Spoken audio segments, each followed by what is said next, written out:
ایک ہے بحریہ ٹاؤن اور ایک ہے سٹی ہاؤسنگ جو اپنی ایڈورٹیزمنٹس چلا رہے ہیں اور لوگوں کو جو ہے پلاٹس بیچ رہے ہیں.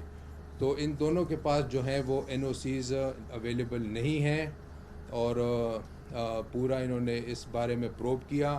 کل ہائی کورٹ نے بھی جو ہے اس کا نوٹس اپنا کیس ان کا وہاں پہ لگا ہوا تھا.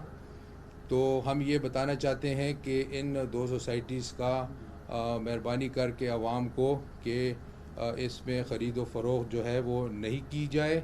بوجہ یہ ہے کہ ان کے پاس این او سیز نہیں ہے, زمینوں کا ان کا جو ہے ابھی تک تعین نہیں ہوا ہے اور گورنمنٹ نے ان کو ابھی تک جو ہے وہ پرمیشن ایز سچ نہیں دی ہے کہ وہ یہ ایکٹیویٹی کریں.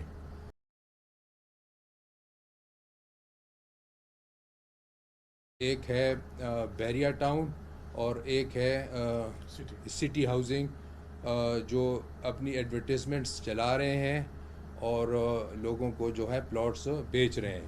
تو ان دونوں کے پاس جو ہے وہ این او سیز اویلیبل نہیں ہیں اور پورا انہوں نے اس بارے میں پروب کیا. کل ہائی کورٹ نے بھی جو ہے اس کا نوٹس اپنا کیس ان کا وہاں پہ لگا ہوا تھا. تو ہم یہ بتانا چاہتے ہیں کہ ان دو سوسائٹیز کا مہربانی کر کے عوام کو کہ اس میں خرید و فروخت جو ہے وہ نہیں کی جائے. بوجہ یہ ہے کہ ان کے پاس این او سیز نہیں ہے, زمینوں کا ان کا جو ہے ابھی تک تعین نہیں ہوا ہے اور گورنمنٹ نے ان کو ابھی تک جو ہے وہ پرمیشن ایز سچ نہیں دی ہے کہ وہ یہ ایکٹیویٹی کریں.